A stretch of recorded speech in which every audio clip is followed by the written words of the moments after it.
This is The Memory Palace. I'm Nate DiMeo. James G. Wilson wasn't alone. His seminal publication, 1959's 6 Principles of Teratology, was directly inspired by the French zoologist Camille Durest's 5 Principles of Experimental Teratology, from his 1877 book Research on the Artificial Production of Monstrosities, a title which did not sound as bad at the time. Both men, in their own times, through the methods of their own times, and the language of their own times, were asking the same question. Why were the bodies of some babies drastically different from the bodies of nearly all others? It is a question that has been asked in every language in every time.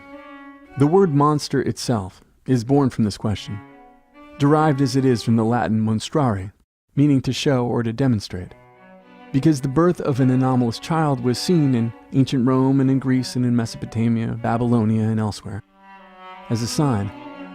In determining just what that sign was meant to show, which current phenomenon, which looming event, divining how a 2-headed boy in Venice or a baby girl born in Verona with a full set of teeth might hold some sway upon the reign, say, was the subject of heated inquiry among the James G. Wilsons and Camille Durests of those days.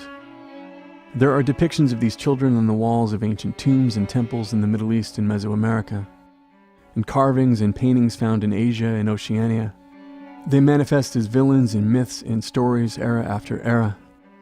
Scholars have traced a congenital condition called holoprosencephaly that disrupts the development of symmetrical occipital lobes to the Cyclops of the Odyssey. They have seen mermaids and fetuses born with another condition called symphodia. For uncountable centuries, people saw supernatural causes behind these births, saw blessings and punishments. And while Aristotle and Hippocrates and others in other times and other cultures sought explanations in the natural world, their efforts were hampered by the methods and vision of their times.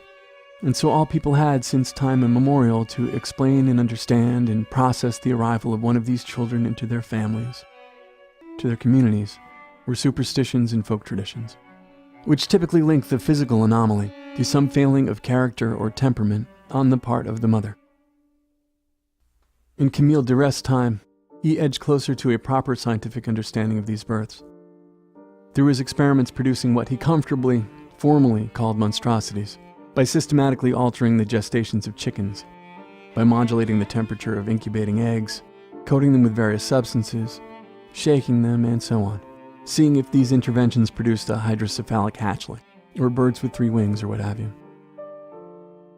In James G. Wilson's time, he and his colleagues in the mid-20th century, using language that is still with us today, came to understand birth defects and congenital abnormalities as having several causes, including genetic factors, that the same mechanisms that might give a baby brown or green eyes could also give that baby dwarfism or gigantism, exposure to chemicals, the way that thalidomide, a drug given to pregnant women to prevent morning sickness, altered their fetuses and their families' lives, and by simple viruses, simply caught at the wrong time.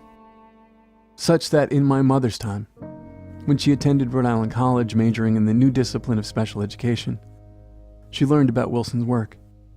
So when my brother was born in November of 1970 in one of those obstetric wards with walls painted in muted blues and greens that looked like a faded photograph even then, and my mom's Aunt Mary came to see the baby, Aunt Mary was pleased to find that he had 10 fingers and 10 toes, not like her sister Hannah, who'd been born without fingers on her left hand.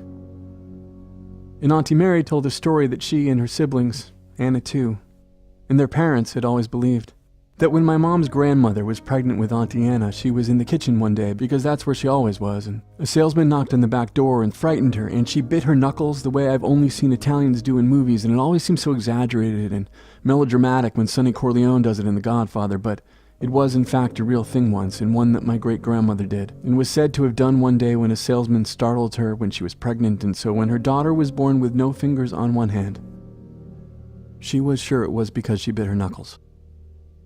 She was sure it was her fault, that her moment of weakness caused her daughter permanent harm. And that's just what everybody in the family thought, until my mother, holding her new baby, 10 fingers, 10 toes, was able to tell her Aunt Mary that no, Nana just had a virus, had the flu, was fighting off the whooping cough, some simple thing simply caught at the wrong time.